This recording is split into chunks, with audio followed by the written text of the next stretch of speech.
Abra sua Bíblia, meu querido irmão, na primeira carta do apóstolo Paulo a Timóteo, capítulo 2. 1 Timóteo, capítulo 2. Farei a leitura dos versos 1 a 7.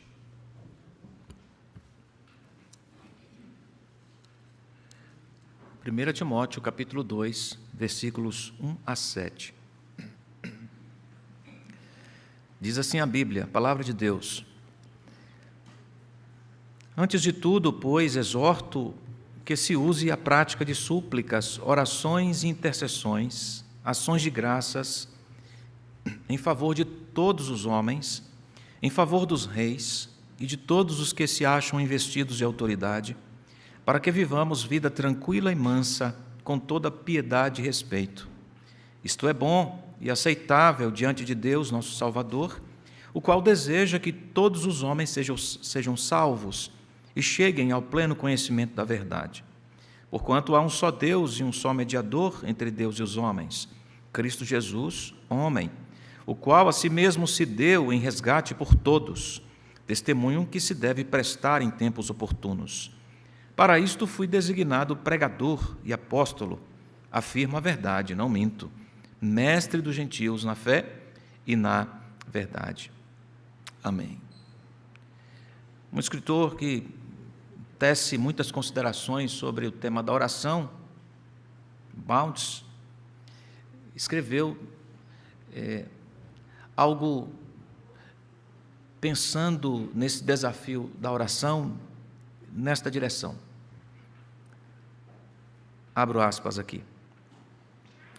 Pessoas de oração são dirigidas por Deus e trabalham para a glória divina, sob o poderoso incentivo da presença de Deus, da sua palavra e do seu Espírito. Tais pessoas desprendem a igreja dos bancos de areia nas águas rasas do materialismo e a impelem para as profundezas do poder espiritual. Pessoas de oração enxergam Deus em sua posição de força total. Não tentam assumir o leme da direção, mas confessam que é a mão do Senhor que está no leme, enquanto Ele treina a igreja em força e confiança. É notório que o que encontramos aqui no capítulo 2 da carta de Paulo a Timóteo, que o tema proposto é oração.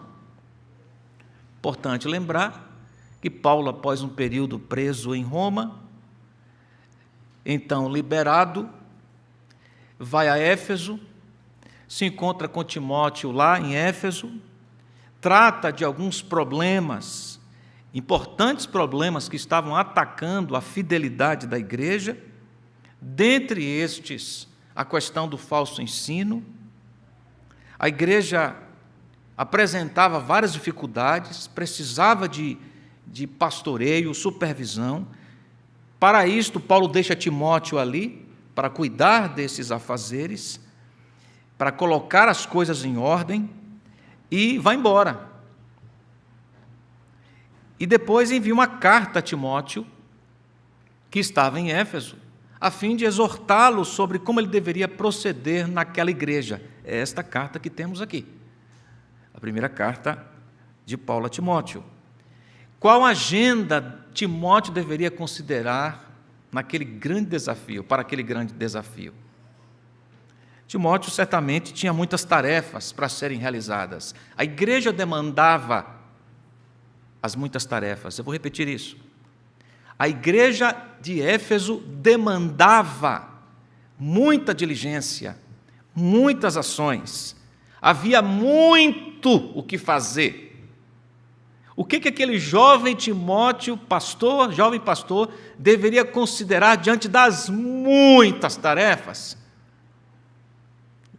E Paulo, numa percepção fantástica, incrível, escreve para Timóteo aqui no capítulo 2, capítulo 1 já vem tecendo isto, não é? E no capítulo 2, de maneira muito é prioritária. Ele apresenta para Timóteo a agenda prontinha. Timóteo, o que você deve fazer na igreja? E aqui, Timóteo, eu vou lhe falar do que é prioritário, singular. Prioritário. Então, ele começa a descrição do capítulo 2 aqui. Antes de tudo, havia muito o que fazer. Antes de tudo, pois exorto que se use a prática de súplicas, orações, intercessões, ações de graças em favor de todos os homens. Para a agenda, na agenda do ministério fiel, consta oração. Você pode repetir isso comigo? Repita isso comigo. Na agenda do ministério fiel, consta oração.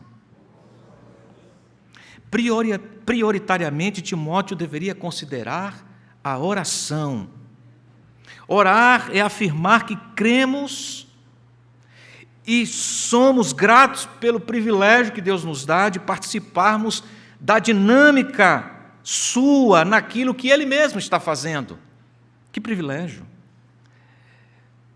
Orar é reconhecer que Deus que escolheu os meios, nos escolheu como meios para o seu trabalho, e Ele usa nossas orações para alcançar os seus propósitos.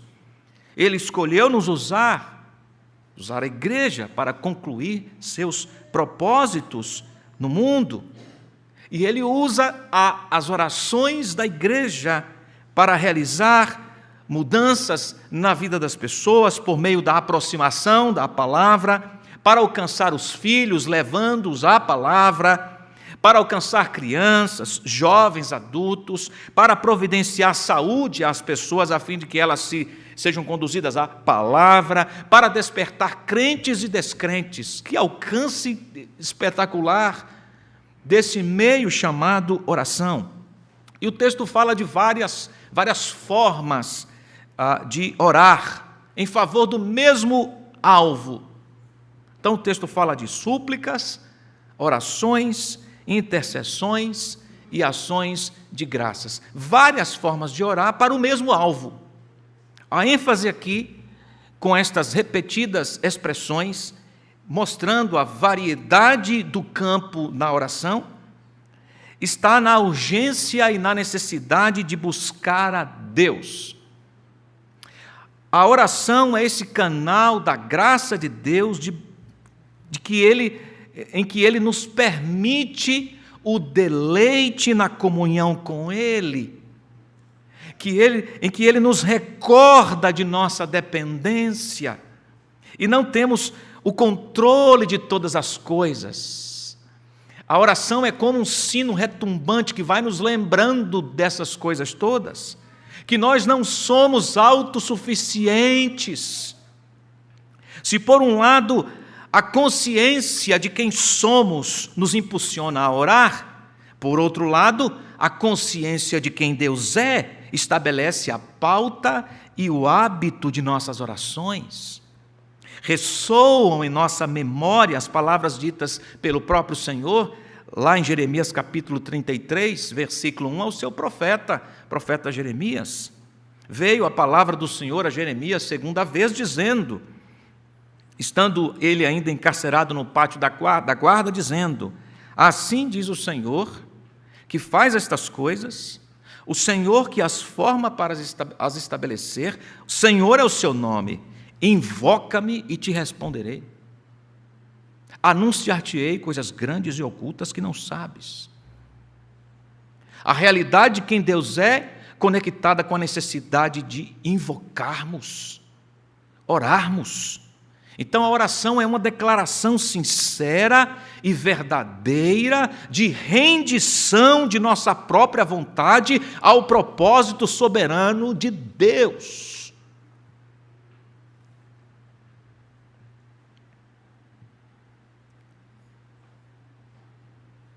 Agora, por quem oramos? Por quem oramos, então?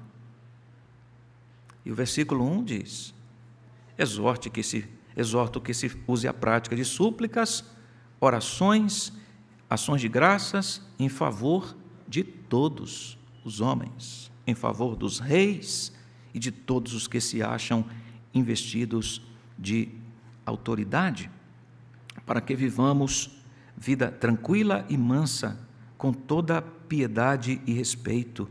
Isso é bom e aceitável diante de Deus, nosso Salvador, o qual deseja que todos os homens sejam salvos e cheguem ao pleno conhecimento da verdade, porquanto há um só Deus e um só mediador entre Deus e os homens, Cristo Jesus, homem, o qual a si mesmo se deu em resgate por todos, testemunho que se deve prestar em tempos oportunos. Para isto fui designado pregador e apóstolo.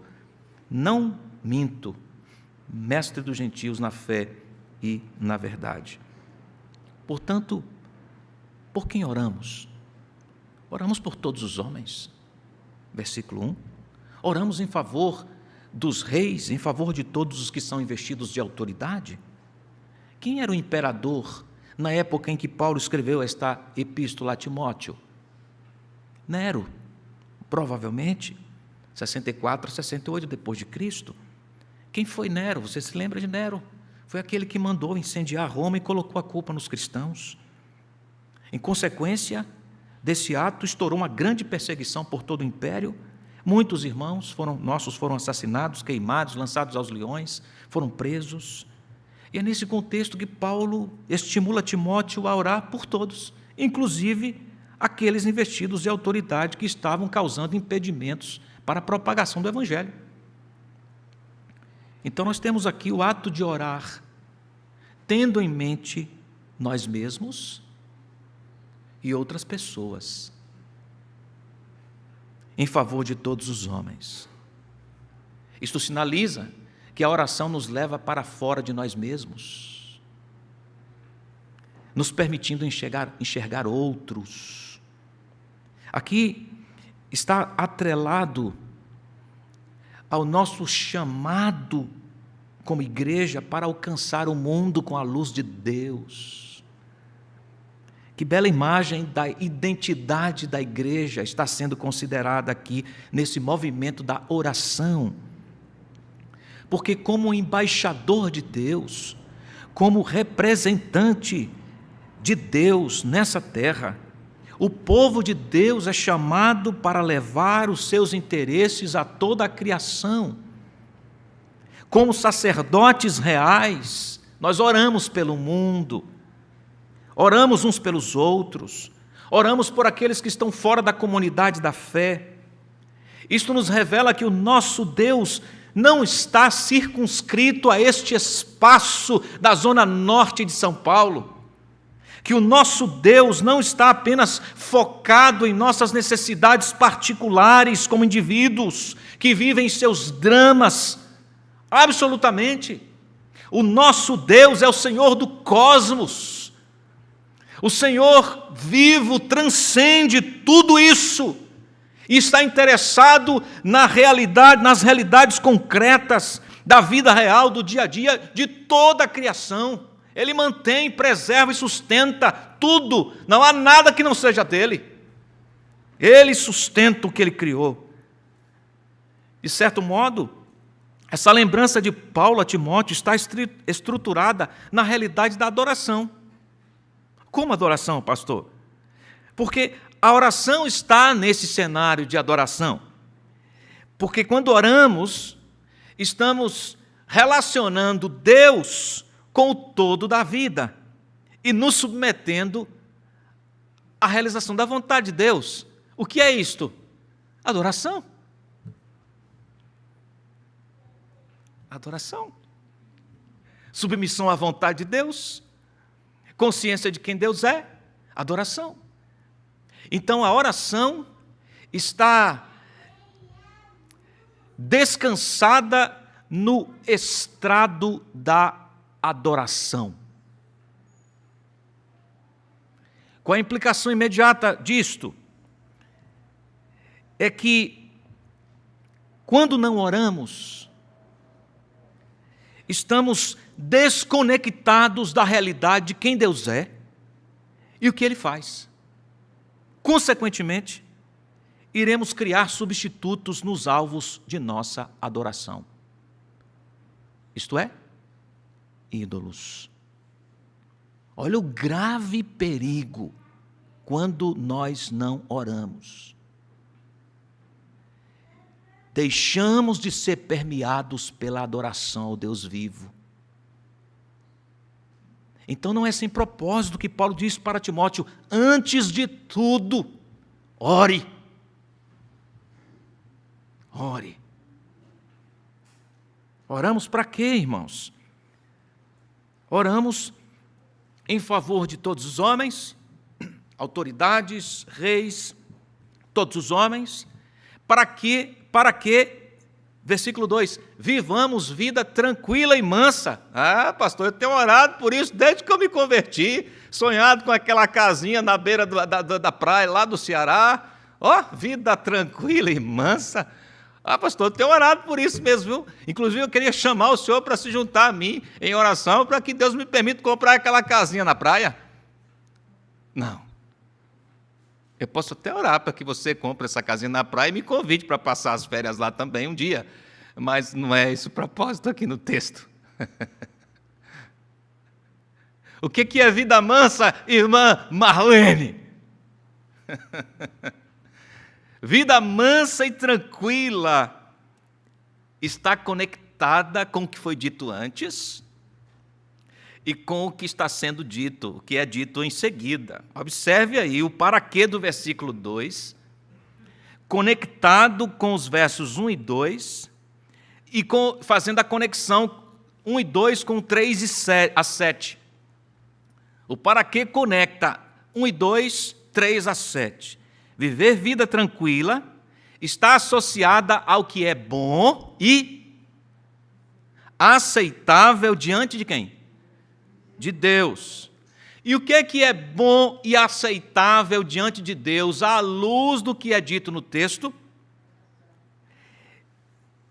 A proclamação da obra da redenção. O que é vida mansa e tranquila? Oportunidade de ver as algemas quebradas por meio da proclamação do Evangelho. Onde é que você está vendo isso aí no texto, pastor? Observe como Deus é chamado no versículo 3, nosso Salvador. Nosso Salvador implica a sua lembrança o quê? Redenção, Evangelho. O versículo 4 fala do alcance da obra e o propósito, o qual deseja que todos os homens sejam salvos e cheguem ao pleno conhecimento da verdade. Como é que se chega ao pleno conhecimento da verdade? Por meio da pregação do Evangelho, proclamação. Versículo 5, enfatiza que só há um Deus mediador. Há um só Deus e um só mediador entre Deus e os homens. Cristo Jesus. Mediação fala de quê? Redenção, salvação. Versículo 6, o qual a si mesmo se deu em resgate por todos, testemunho que se deve prestar em tempos oportunos. O que é isso, irmãos? Isso é a agenda do apóstolo Paulo, proclamação. Então, a agenda do ministério fiel, diga comigo, na agenda do ministério fiel, consta oração.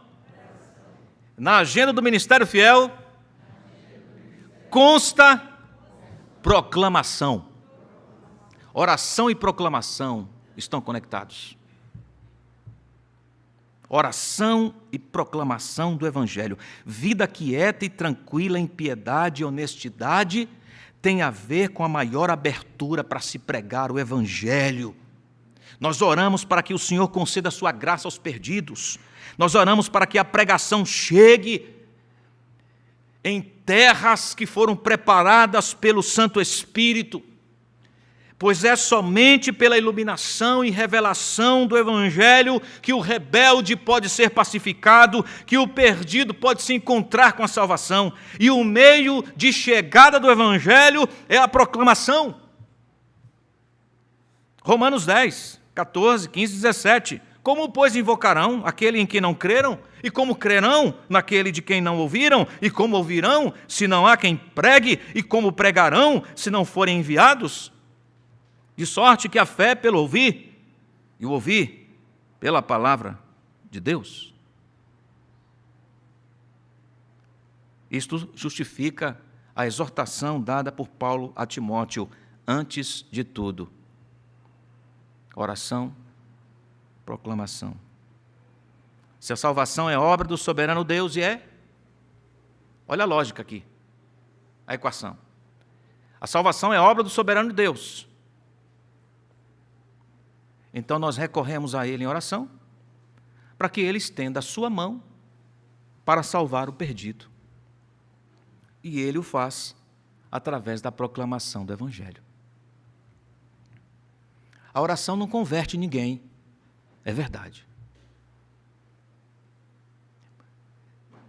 Por isso as nossas orações devem ser em favor do pecador, a fim de que ele se depare com o Evangelho.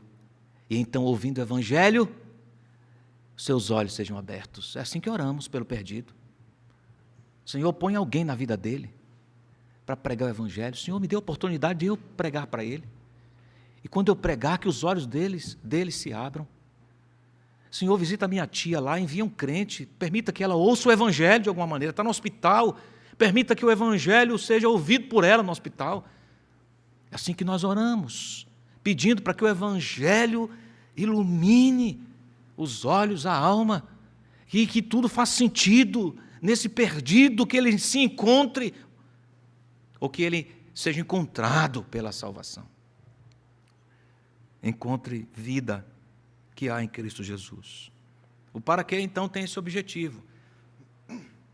Timóteo, ore pelos perdidos, inclusive as autoridades civis, que têm dificultado o trabalho da pregação.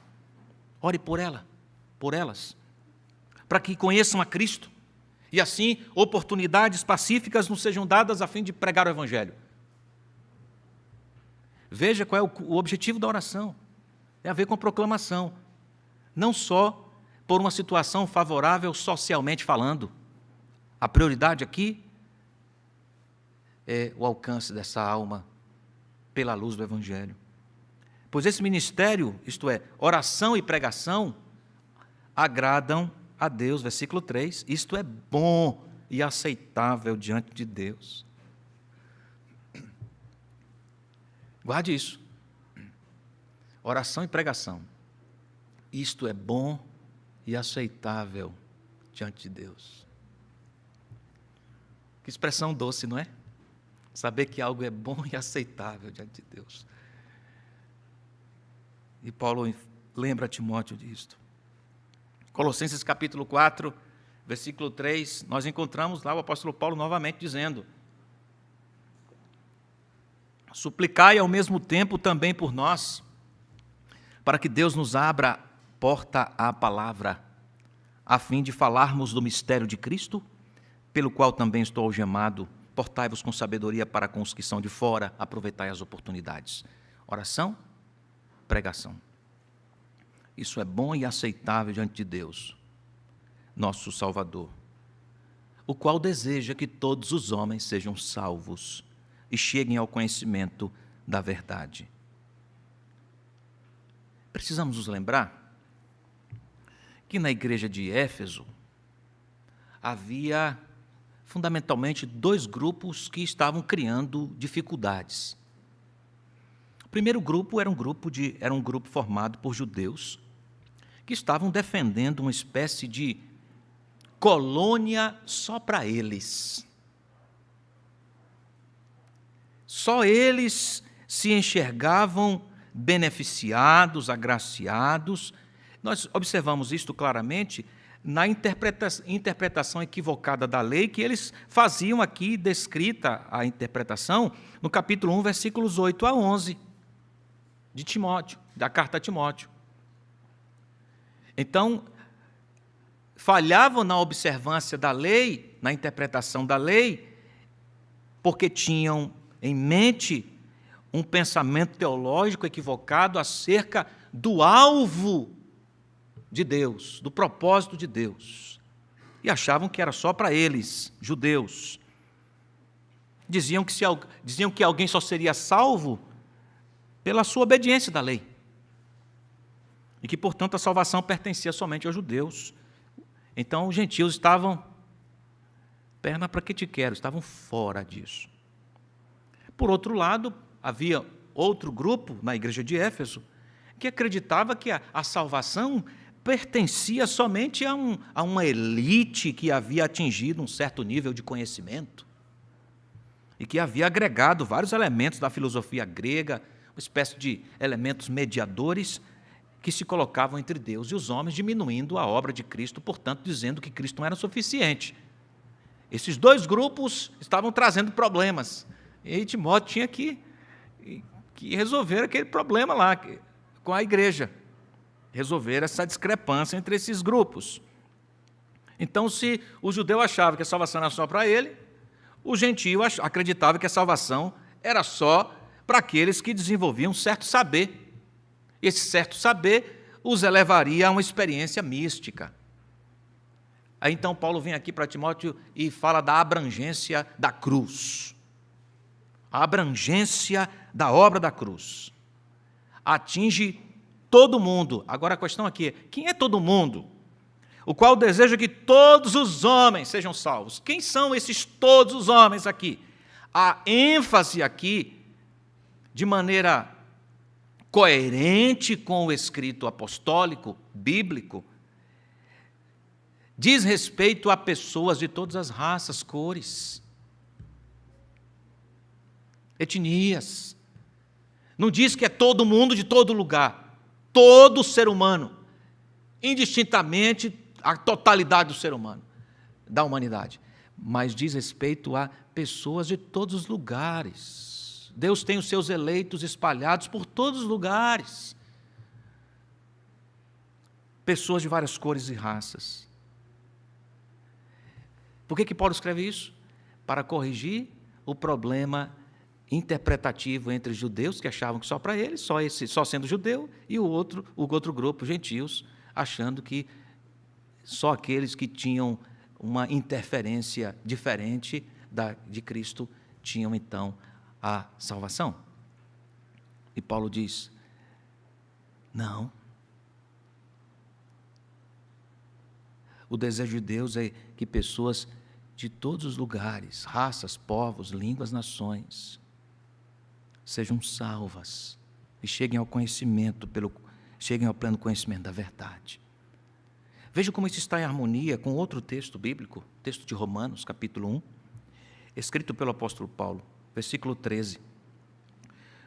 Porque não quero, irmãos, que ignoreis que muitas vezes me propus ir ter convosco, no que tenho sido até agora impedido, para conseguir igualmente entre vós algum fruto, como também entre os outros gentios.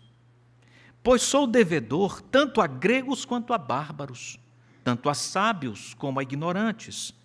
Por isso, quanto está em mim, estou pronto a anunciar o evangelho também a vós outros em Roma. Pois não me envergonho do evangelho, porque é o poder de Deus para a salvação de todo aquele que crê, primeiro do judeu, também do grego. Pessoas de todos os lugares.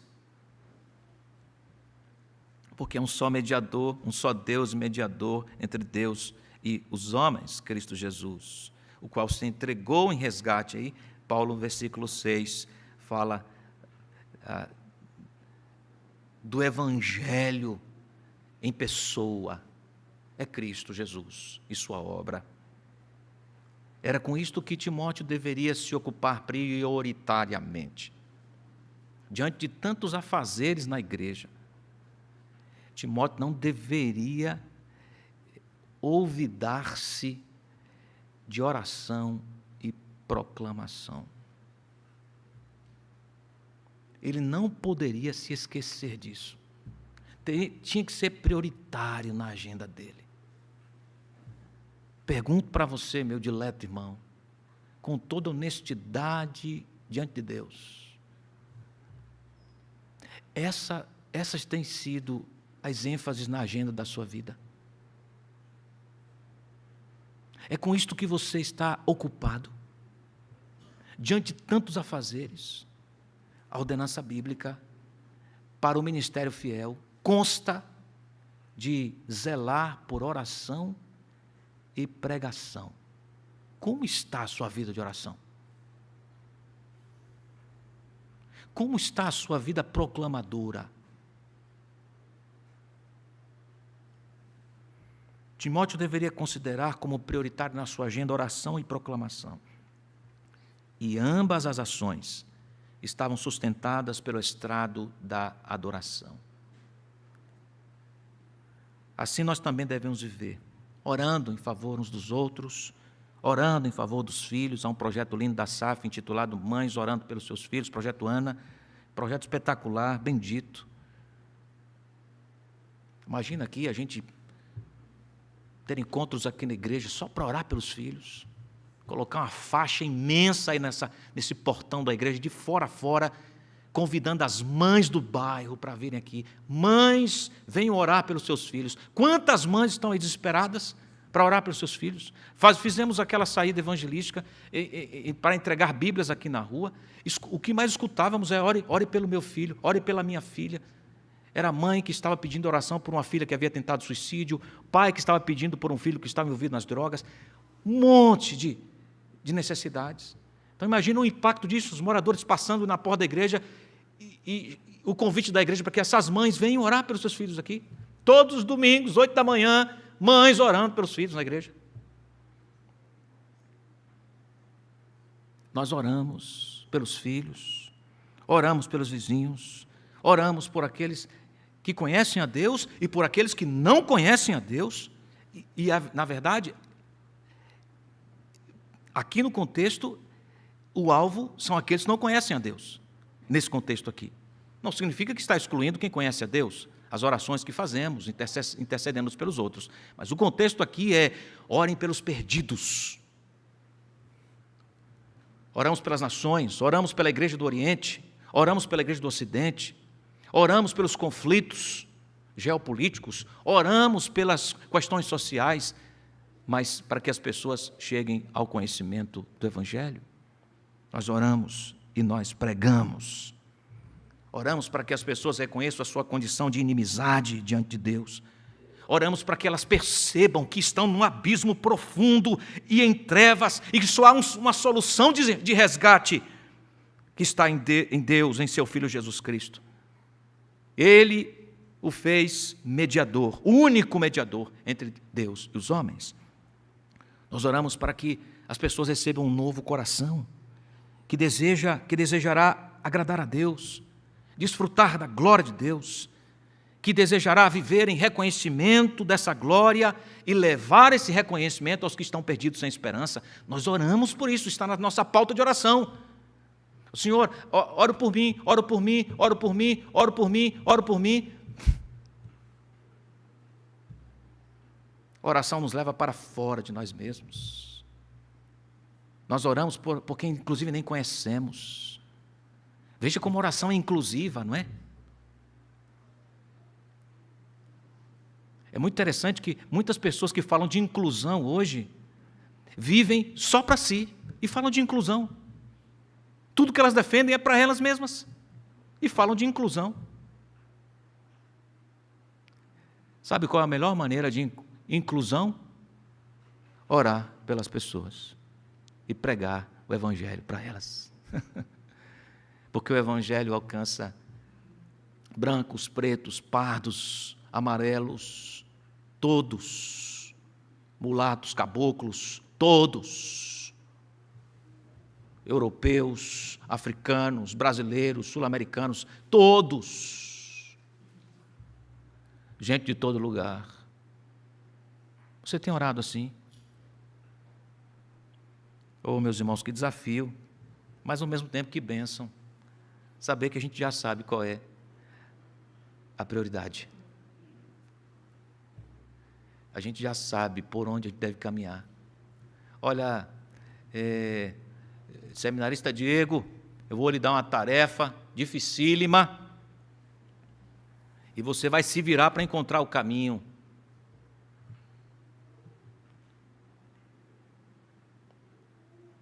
Ele não vai conseguir fazer, não. Vai ser muito mais difícil. Mas se eu disser para ele, essa tarefa dificílima, você deve considerar A e B. Vá por essa rota. vai ser diferente, não é? Deus fez assim com a gente. Nos pôs no mundo e nos deu uma tarefa honrosa, mas não sem dificuldades. E também nos deu a rota. Vá por aqui. Ele não nos largou à deriva. Ele nos deu o mapa. E olha que cuidado de Paulo a Timóteo. Timóteo, eu estou lhe dando o mapa. Antes de tudo, oração, proclamação. A igreja entende isso, a equipe pastoral entende isso, e as coisas caminham muito bem para a glória do Senhor. Porque isso é bom e aceitável a Deus. Aqui não diz que é bom e aceitável à igreja. Diz que é bom e aceitável a Deus. Por que isso é importante? Porque é muito perigoso na nossa jornada como igreja, nossa jornada eclesiástica, nós inserirmos tantas tarefas e exigirmos das pessoas tantas coisas e perdermos o que é prioritário.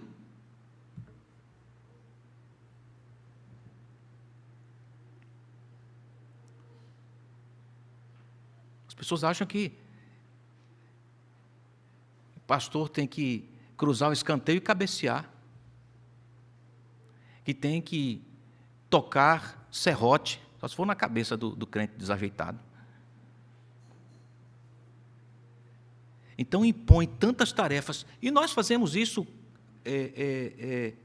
mormente, isso é perigoso, de inserirmos tantas coisas e perdermos o que é prioritário.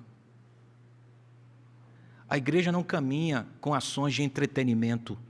Eu vou repetir isso. A igreja não se fortalece, não caminha com programações de entretenimento.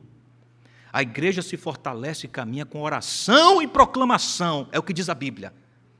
Porque entretenimento, ele pode até fazer parte, mas ele é secundário. Ele é uma notinha de rodapé que nos permite a interação, mas a concentração no foco é oração e proclamação. Você discorda disso? Discorda de Deus, porque é o que a Bíblia nos recomenda, nos ordena. É assim que devemos marchar como igreja, irmãos. Porque se deixarmos de orar e proclamar o Evangelho, nos descaracterizaremos como igreja. Seremos outra coisa, um clube social, uma ONG, chame do que quiser. Mas sem compromisso com oração e proclamação, nós nos descaracterizamos.